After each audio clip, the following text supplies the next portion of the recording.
Avec Christian Boukaya pour évaluer les chances de qualification de nos léopards qui ont sorti la tête de l'eau ce dimanche en battant le Gabon 2-0. Mais avant, les grandes lignes de l'information, c'est avec Moïse Chamala qui est déjà de l'autre côté du plateau, à qui je dis bonsoir et bienvenue. Bonsoir Christopher Ochokou, merci et bonsoir à vous mesdames et messieurs. Place à l'actualité vespérale.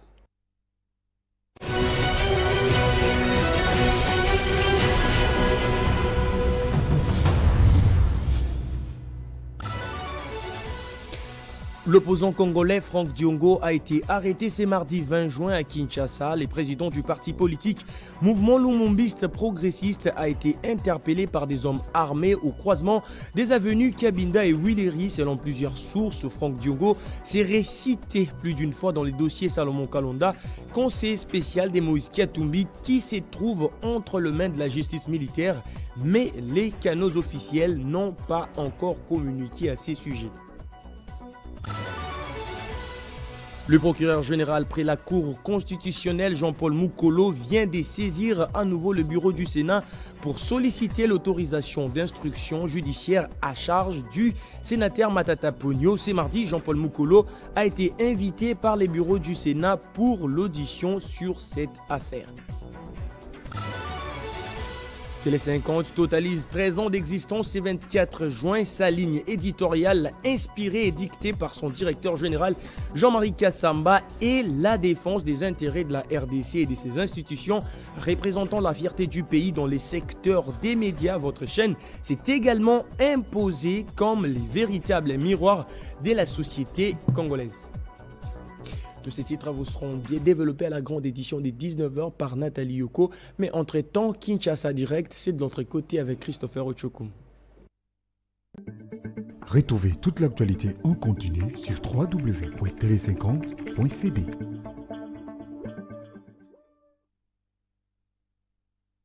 Et c'est avec M. Faustin Chimanga du parti LGD que nous allons commencer ce marathon d'information.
Monsieur Faustin Chimanga m'a rejoint sur ce plateau pour parler de ces dernières révélations au sujet de l'affaire Matata. Bonsoir et bienvenue. Merci beaucoup pour votre invitation. Avant cela, j'aimerais bien que l'on refasse un bond d'il y a quelques jours. C'était en début de week-end. Augustin Matata Ponyo a affirmé qu'il avait été empêché de quitter Kinshasa alors qu'il voulait se rendre à Bunia. Est-ce que vous avez eu une suite par rapport à la DGM? Parce que publiquement, la DGM et la présidence, tour à tour, ont démenti cette information-là. Est-ce que Matata Ponyo est un menteur? Matata Ponyo n'est jamais en retard. La raison pour laquelle on a fait croire à l'opinion que Matata Ponyo a raté son avion, c'était selon la DGM que Matata Ponyo serait arrivé en retard. Et tout le monde qui connaît Matata Ponyo depuis qu'il était Premier ministre savent que c'est quelqu'un respectueux du temps. Quand il dit qu'il doit arriver quelque part à 6 h, il sera là à 5h30.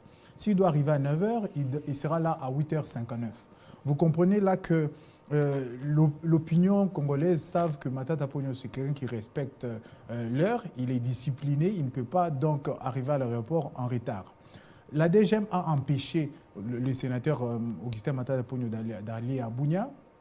Il est finalement arrivé à Bunia, il a communié avec les Congolais de cette partie. Revenons, avant qu'il n'arrive à Bunia, parce qu'on parlera de Bunia aussi, mais pour quelles raisons exactement on le lui a refusé? Quand vous l'avez rencontré, votre président national, il vous a dit qu'il a été traité comment? Arrivé à la DGM en tant que citoyen congolais, parlementaire de surcroît. On a retiré ses cartes de parlementaire, on l'a dit qu'il ne pouvait pas embarquer dans l'avion. On les lui a rendues après? Mais jusqu'ici, il n'a pas encore ses cartes, malgré qu'il a pu voyager, on ne l'a pas encore rendu ses cartes.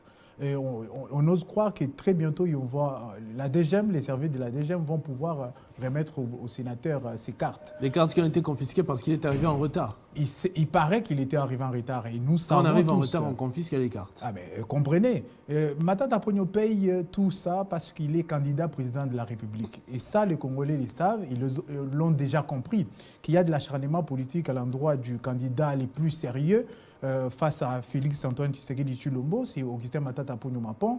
Et c'est pour ça qu'il est malmené. On cherche à l'enlever de la course et c'est les méthodes que l'Union dite sacrée télécommande à travers les services de l'État sont très fallacieuses et comme ils sont des menteurs de surcroît, ils ne peuvent pas être avec Matata Ponyo qui est porteur de la vérité en lui, la vérité du leadership et de la gouvernance de qualité. Avant d'y arriver, vous parliez tout à l'heure de la province de l'Ituri. Matata Ponyo se rendait à Bunia. Moi, j'ai vu plutôt, vous parlez d'un candidat qui fait peur, le candidat le plus sérieux. Moi, je l'ai vu passer pratiquement incognito dans les rues de Bunia. Dans les rues de Bunia, je ne sais pas quelle photo ou vidéo vous avez vu, les habitants de Bunia, les Congolais de Bunia l'ont accueilli et l'ont rappelé que c'est lui le monsieur dollar. Les dollars le reconnaissent. Quand il faut stabiliser l'économie, c'est Matata Ponyo. Quand il faut gérer les taux d'inflation, c'est Matata Ponyo. Et ça, les Congolais n'ont pas oublié. Et on a rappelé à Matata Ponyo, à Bunia, que c'est lui, monsieur dollar. Et on dit que le dollar l'obéit. Vous comprenez? Matata Ponyo a visité plusieurs quartiers de la ville. Avant de quitter Bunia, il s'est fait coiffer dans un salon de coiffure et je pense que les Congolais l'ont vu dans un salon de coiffure d'un Congolais qui croit au leadership. Justement, moi je n'ai pas vu, bon, c'est vrai que ce n'est pas nécessaire, mais la coutume ou bien nos habitudes ici des Congolais, c'est quand un leader politique se déplace, bah, automatiquement il y a une foule qui s'improvise parce qu'il est reconnu, ne serait-ce que par le faciès et tout le reste. Mais Matata Ponyo se promenait, je l'ai vu faire son footing normal, à peine 2-3 personnes arrivaient à le reconnaître et le saluer. Est-ce que une personne de ce statut pourrait faire peur au président de la République qui gère le pays depuis bientôt 5 ans? Matata Ponyo a parlé avec les étudiants, la salle était archi comble. Matata Ponyo a parlé avec la population, les lieux où il y a eu cette rencontre-là, c'était plein. Et s'il part faire son footing, il fait du sport, il n'est pas dans une activité politique. Vous comprenez qu'autour de lui, il n'y a que la sécurité. Il est en train de faire du sport parce qu'il est porteur d'une vérité dans un corps sain, dans un esprit sain aussi. Vous comprenez que Matata Ponyo est prêt pour les élections, il est prêt pour faire son sport, il est prêt à communier avec le Congolais. C'est comme ça qu'il a été à Bunia. Il a vraiment communié avec le Congolais. Et vous avez remarqué que les Congolais l'ont adopté et l'ont considéré désormais comme les prochains présidents de la République après les élections de décembre 2023. Alors, après ce périple dans la partie nord du pays, Matata Ponyo, qui j'ose croire est déjà de retour à Kinshasa, a d'abord communiqué, même avant son retour, alerté l'opinion qu'il y aurait une procédure juste au moment de la fin de session parlementaire enfin, la session législative, là, juste à la fin, le procureur aurait encore saisi le bureau du Sénat, c'est-à-dire en sautant la plénière, pour que ces immunités puissent être levées. Vous avez appris cette nouvelle-là. Comment vous avez eu à gérer ça entre vous? Vous savez, les Congolais qui sont témoins de l'acharnement politique de l'Union du Sacré à l'endroit de Matata Ponyo ont constaté qu'on trouve les mécanismes fallacieux pour pouvoir à tout prix éliminer Matata Ponyo de la course à la présidence. Parce que c'est lui que les Congolais veulent comme le prochain président de la République.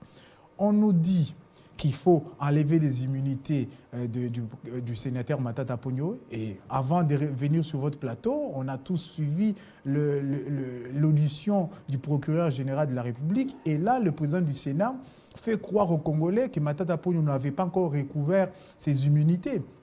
Tout ça, c'est un jeu de ping-pong entre ceux qui veulent voir Matata Ponyo être éliminé de la course et la machination, l'instrumentalisation du Sénat et de la Cour constitutionnelle.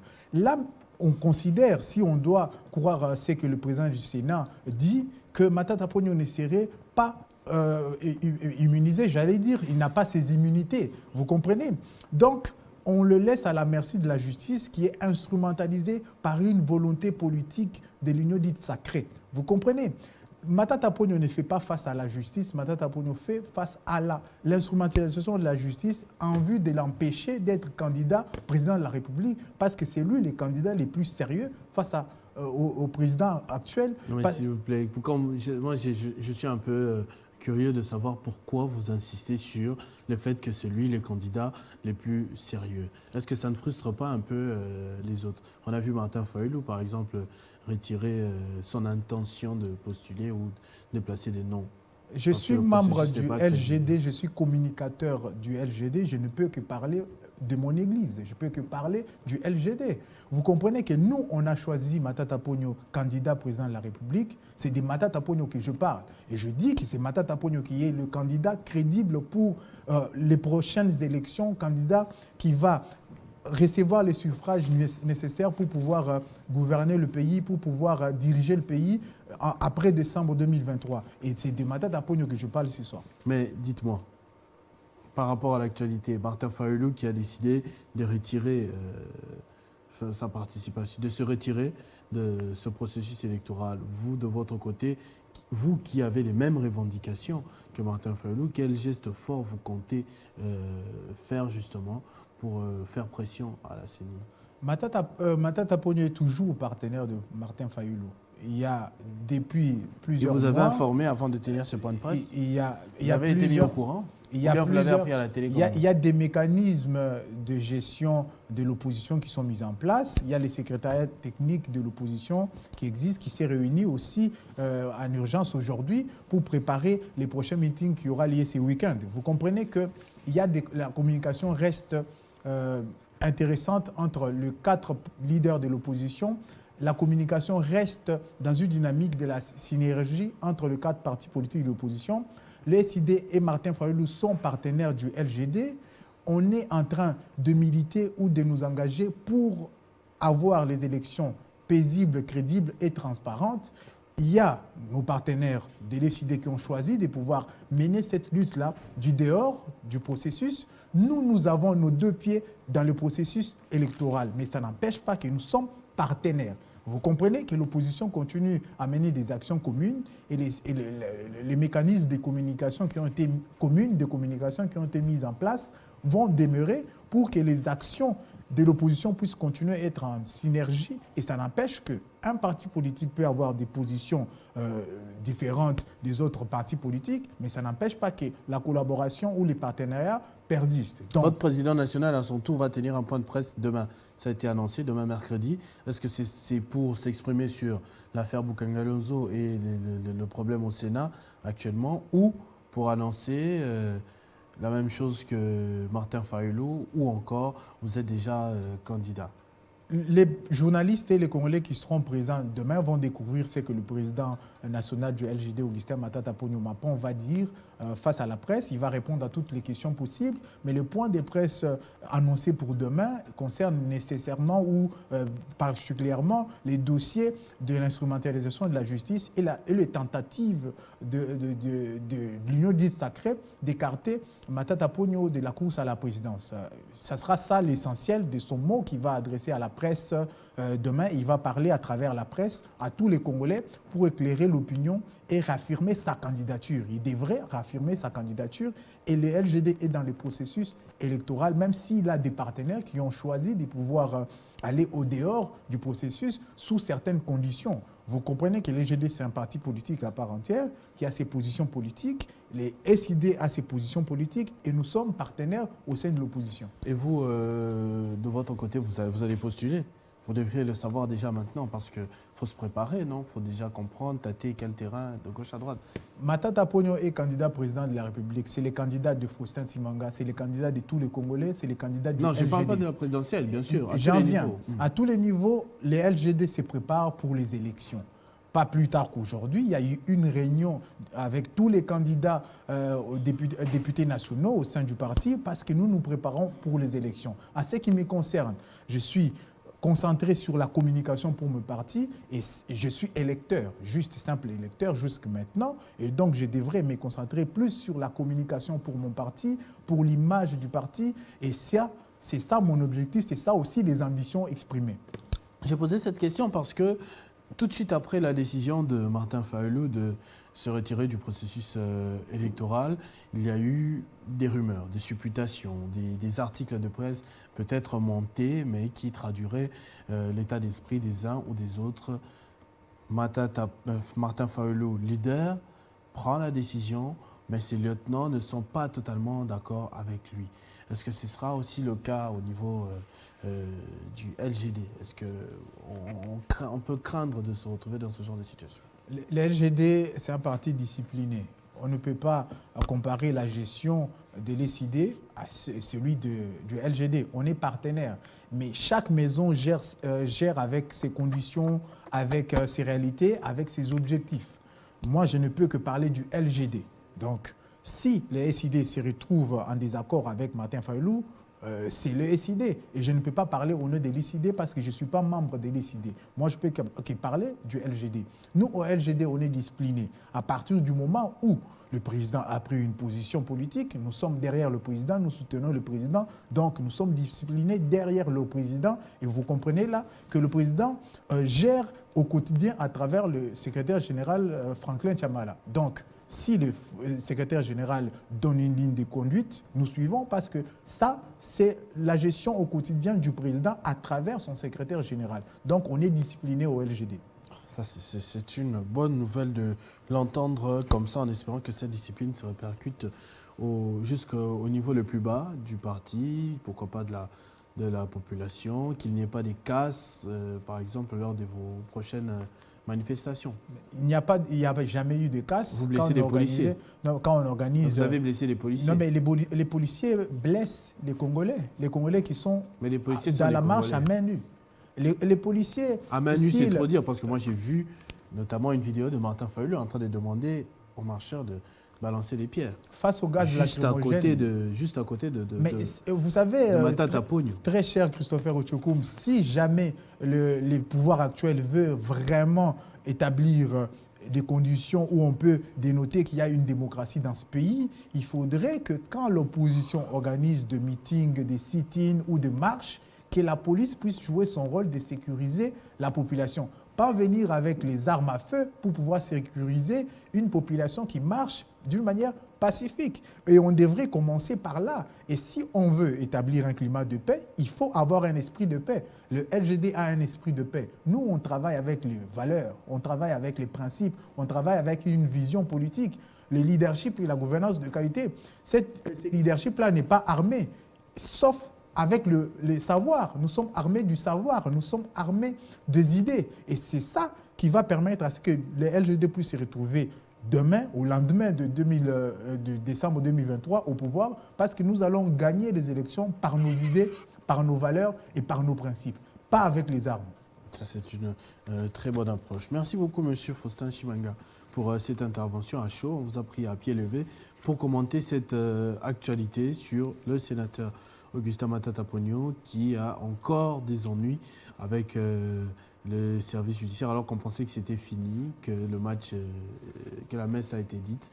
Mais fort malheureusement, tout reste à faire, semble-t-il. En tout cas, nous savons que l'union dite sacrée veut la peau du candidat Matata Ponyo. Ils ne l'auront pas.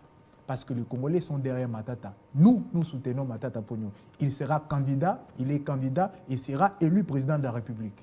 Merci beaucoup, Faustin Chimanga. On va passer à notre deuxième dossier de ce soir.